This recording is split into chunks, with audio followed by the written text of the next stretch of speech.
Meus amigos e amigas, a fama de fujão e arregão tá colando mesmo em Sérgio Moro, que depois de fugir várias vezes de um debate com Ciro Gomes, agora fugiu de um grupo de WhatsApp criado para apoiá-lo. Eu vou contar pra vocês o que aconteceu. Ele foi chamado de covarde, menino mimado, enfim, muito mais.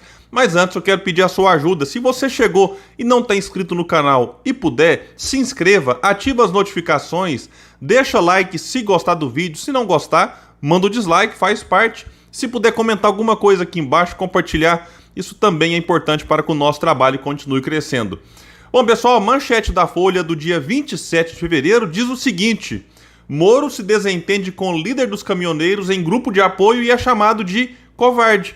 E aqui vai explicar que o ex-juiz se desentendeu no sábado, dia 26, com Vanderlei Alves, conhecido como Dedeco, líder da greve dos caminhoneiros de 2018, que criou um grupo de WhatsApp em apoio à sua pré-candidatura à presidência.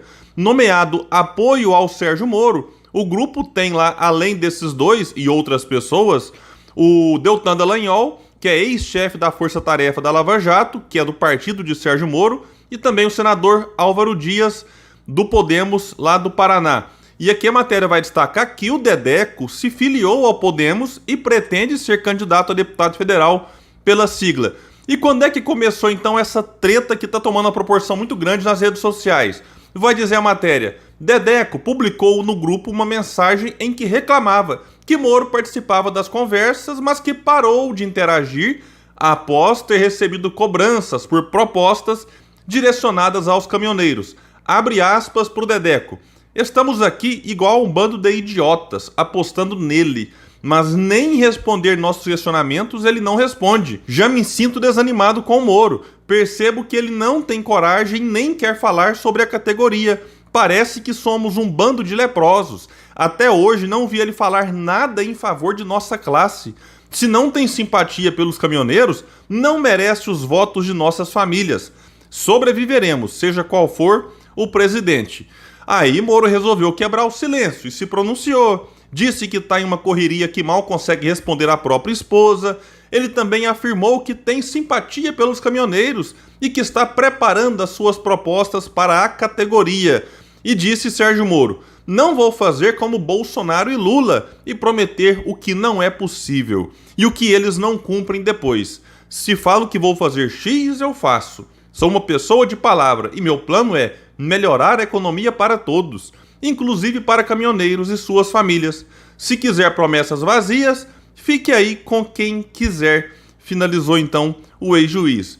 Olha, eu concordo que Bolsonaro fez muitas promessas vazias em 2018 que não as colocou em prática depois de eleito, assim como o ex-presidente Lula. Então eu entendo essas críticas. Agora a questão do Sérgio Moro é que ele já foi apresentado como pré-candidato oficialmente em novembro, então nós já temos aí 4 meses.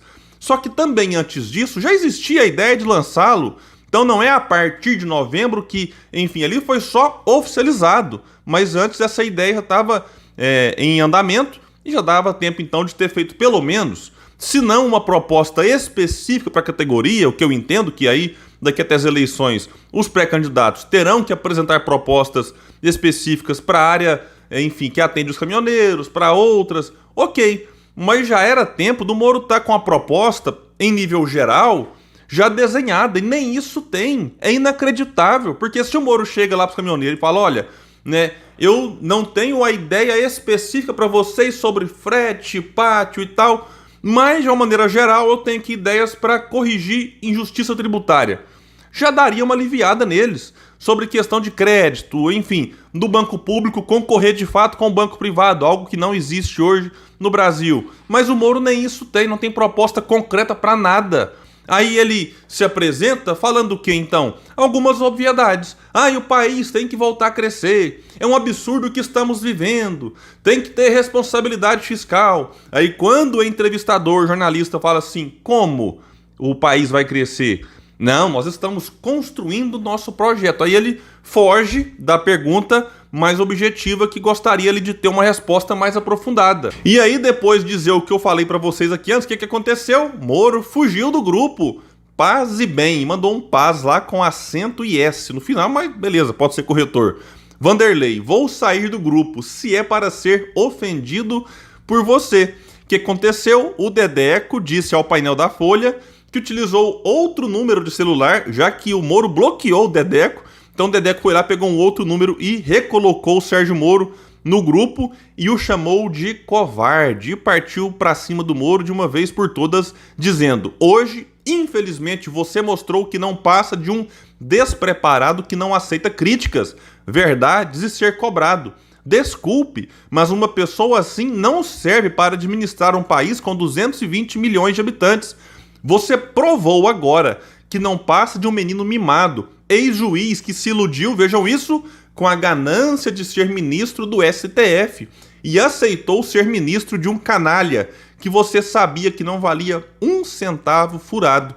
Lembrando, Dedeca do partido de Sérgio Moro, e está repetindo aqui o que muita gente tem falado já há muito tempo. Moro aceitou ser ministro com a promessa de virar ministro do STF quando o Bolsonaro tivesse então a possibilidade de indicar alguém, e indicou recentemente André Mendonça. E o Dedeco diz à coluna que Moro começou a se distanciar dele nas últimas semanas, quando foi cobrado por se reunir com empresários e banqueiros, mas não com categorias como a dos caminhoneiros. Abre aspas para ele: criei o grupo faz mais de um mês. Moro falava, tem bastante conversas dele lá.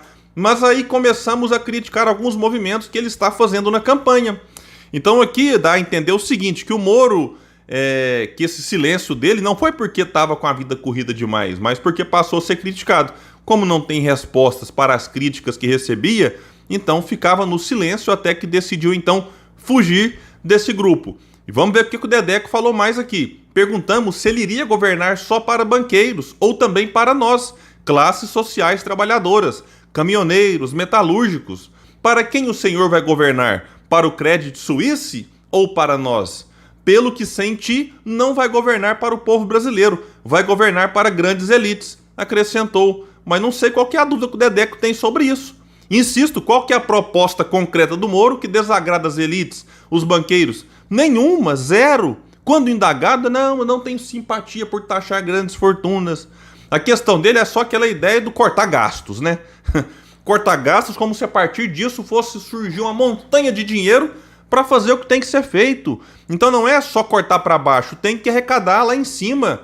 Você pode até manter a carga tributária no mesmo percentual, mas é preciso corrigir justiça, aliviar quem está lá embaixo, classe trabalhadora, para, enfim, cobrar mais de quem ganha mais, cobrar mais de quem lucra bilhões, enquanto o pobre aqui está pagando com o seu suor, como vai dizer aqui o Dedeco, preços abusivos, inclusive no petróleo. Vamos ver aqui o que ele vai falar agora. Quem falar para mim que vai resolver o problema do combustível sem desatrelar do dólar está mentindo. Privatizar as estatais também não vai resolver. Opa, isso aqui o Moro fala. Né? Se eu disse lá atrás que o Moro não tem proposta concreta, privatização da Petrobras ele tem defendido aí, passando algumas vergonhas, é bom dizer, mas tem falado. O Dória também defende isso. Privatizar a Petrobras para resolver os problemas, o que na verdade pode piorar. E disse mais o Dedeco: a única solução que temos para parar de sugar o suor dos brasileiros com combustíveis é desparelhando com o dólar. Com essa guerra na Ucrânia, o barril de petróleo pode chegar a $200. Onde vai parar nosso combustível? Aí o Dedeco ressalta que não é de esquerda nem bolsonarista. Sua defesa, segundo ele, vejam isso, é por uma terceira via que não seja Lula nem Bolsonaro. Ele diz que, no entanto, Moro, por sua falta de propostas, está implodindo as possibilidades dessa alternativa. Diz ele, Moro quer uma militância e não apoiadores críticos. Ele se tornou um perigo. Deus me livre de ele ser presidente. Merda por merda, a gente fica com Bolsonaro ou Lula mesmo. Procurado pelo painel por meio de sua assessoria de imprensa, Moro não deu resposta até a publicação da reportagem. Bom, vamos ver aqui o seguinte então. O Dedeco não falou, mas na minha opinião, só tem um candidato para ele apoiar aí nessas eleições para a presidência da República, que é Ciro Gomes. E eu destaquei aqui 5 pontos. Primeiro, ele quer alguém que não seja Lula nem Bolsonaro. Ciro Gomes em 2018 estava lá, concorrendo contra os dois. E depois contra o Haddad, quando aquela farsa que o PT montou caiu por terra com algo óbvio que era o TSE impedindo a candidatura do Lula. Mas já antes disso, o Ciro estava lá com o seu nome apresentado. O Moro estava com o Bolsonaro até pouco tempo, ministro. O Dória foi eleito com o Bolsodória. Segundo ponto, Ciro tem defendido mudança na política de preço da Petrobras antes disso virar moda, porque agora até o Lula tá falando, né? O Ciro tem falado, igual o Dedeco defende aqui, que é de você desatrelar a questão do dólar e também do preço do barril lá fora. O preço do combustível seria cobrado como? Rapidamente explicando, baseado no custo de produção, mas aí um lucro normal, não é nada contra os lucros, mas é em linha com as petroleiras do mundo, que hoje lucram em torno de 6, 7% ao ano. No Brasil está na casa de 36, 37%. Por isso que o lucro foi mais de 100 bilhões no ano passado. Não é porque Bolsonaro acabou com a corrupção, não, é porque está tirando do povo. E aí esse lucro vai para o bolso de uma pequena minoria que nem imposto sobre ele pagam. Terceiro ponto, o Ciro é contra a privatização, né, da Petrobras, como o Dedeco também é, em que, como eu disse, poderia piorar a situação. O Ciro não quer governar para os banqueiros, uma preocupação que o Dedeco tem em relação ao Moro, mas o Ciro quer governar para quem trabalha e produz. Deixou isso claro onde? Diante dos banqueiros. Lá no evento do BTG Pactual, o Ciro poderia chegar lá e ter uma fala para agradá-los, mas não, o Ciro foi lá e disse o que tem falado e repetido em qualquer lugar. E o Ciro participou de um podcast com os caminhoneiros, o Henrique Bocão, Sheila Belaver e o Mozão. Foram 2 horas o Ciro falando, mas também ouvindo as demandas dos caminhoneiros. Então, esse movimento foi muito importante, uma repercussão muito bacana. Enfim, então o Ciro é alguém que está, assim, preocupado com a categoria. Pessoal, eu tinha até finalizado esse vídeo, só que eu fui alertado aqui o seguinte, que tem prints colocados na matéria da Folha que não foram transcritos ali, como eu li aqui algumas partes. E um deles vai dizer algo muito forte. Vejam isso, o Dedeco falando pro Moro nesse grupo de WhatsApp. Moro, você hoje mostrou para mim que em um caso de uma guerra você aceitaria a carona dos Estados Unidos ao invés de pedir munição. Você é um fraco e de agora em diante me oponho à sua candidatura. Se o Podemos Paraná quiser me tirar do partido, fique à vontade. Mas o Brasil e os brasileiros merecem muito mais do que um aventureiro que a única intenção é se vingar. Precisamos de um estadista e não de um amador que pensa que os caminhoneiros brasileiros e o povo são idiotas úteis que balançam bandeiras. Boa sorte na sua empreitada que a partir de hoje se torna mais difícil. Aí o Sérgio Moro saiu do grupo desejando ali que o Vanderlei ficasse bem e o Vanderlei disse em seguida, já sem a presença do Moro: caminhoneiro que apoiar esse cara estará traindo a própria existência. Cuidemos de nossas vidas. Eu acredito na nossa força e não na de um fraco. Situação ruim do Sérgio Moro, que já não era muito boa por conta dele estar caindo nas pesquisas, apoiadores seus estarem desanimados, enfim. Isso aqui é mais um ponto negativo para essa candidatura que já enfrentava e passa a enfrentar novas dificuldades. E quem puder, meus amigos, compartilhe esse vídeo. Como eu tenho insistido aqui, é importante que a gente faça esse movimento de mostrar para as pessoas o que está acontecendo. E esse fato aqui é um complicador a mais na pré-candidatura de Sérgio Moro, porque, detalhe, tudo isso aqui aconteceu não é num grupo contra o nome do Moro, não, num grupo a favor da sua pré-candidatura, e você tem uma treta desse tamanho do Moro sendo chamado de covarde, despreparado e menino mimado. Meus amigos, então é isso, eu fico por aqui e até o próximo vídeo no canal Politizando.